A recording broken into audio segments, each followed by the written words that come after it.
Assalamualaikum warahmatullahi wabarakatuh. Rekan-rekan seiman dan seagama, dimanapun Anda berada, saya selalu berharap bahwa Anda semua dalam keadaan sehat walafiat, dan juga keluarga Anda semua juga dalam keadaan sehat walafiat.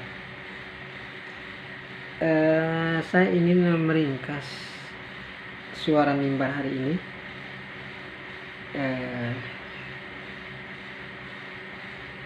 Ada empat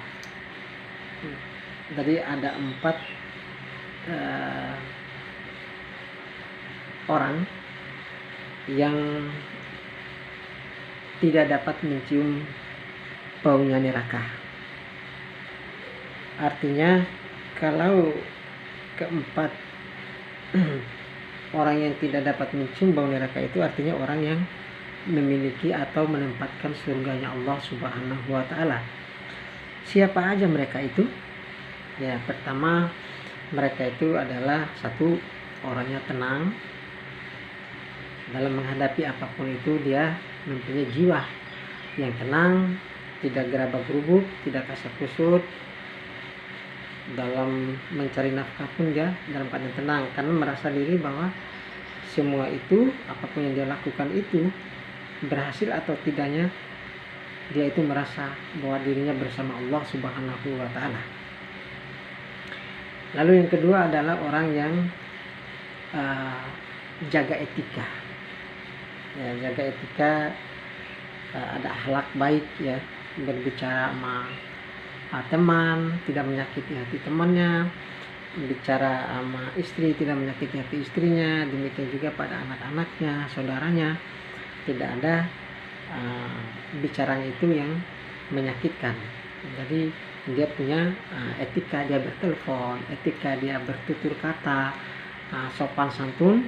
Itu yang dimaksud dengan orang yang akan menempati surganya Allah Subhanahu wa Ta'ala, dan tidak akan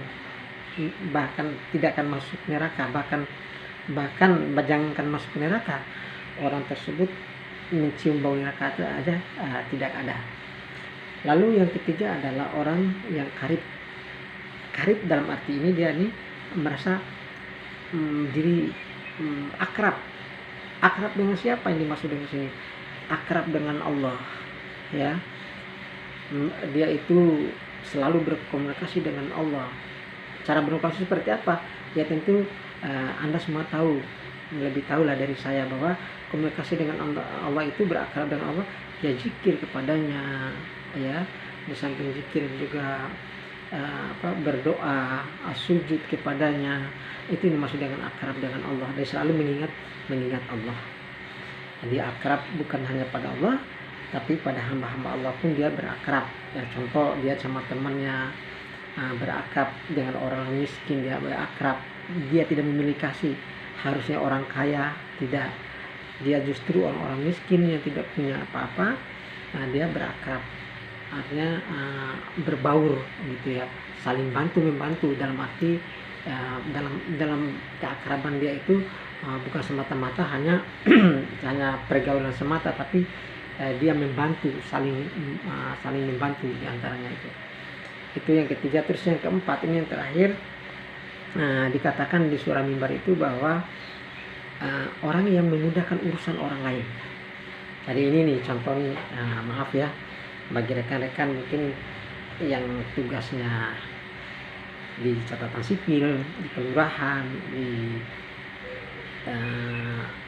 TNI dan Polri dan sebagainya, ya, misalnya ada saudara-saudara kita, hamba Allah datang mengurus sesuatu, tidak dipersulit, dipermudah urusannya, tidak neko-neko, ini harus ini harus itu, tidak begitu. Jadi orang seperti inilah yang dirindukan oleh surganya Allah, dan tidak akan mendapatkan nerakanya Allah Subhanahu wa Ta'ala. Jadi mempermudahkan urusan orang lain. Nah, itu aja dari saya. Saya sengaja menyampaikan ini agak sedikit tenang, suasana di rumah agak tenang, Kalau saya tadi di masjid agak berisik, ini ada yang hitung uang amal, ada ngobrol-ngobrol, nah, saya nggak bisa sampaikan secara tenang. Jadi ini aja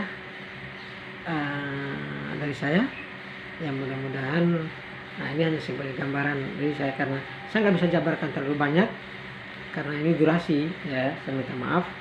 Itu aja dari saya. Billahi taufiq wal hidayah. Wassalamualaikum warahmatullahi wabarakatuh. Sehat selalu untuk Anda semua. Amin amin ya Allah.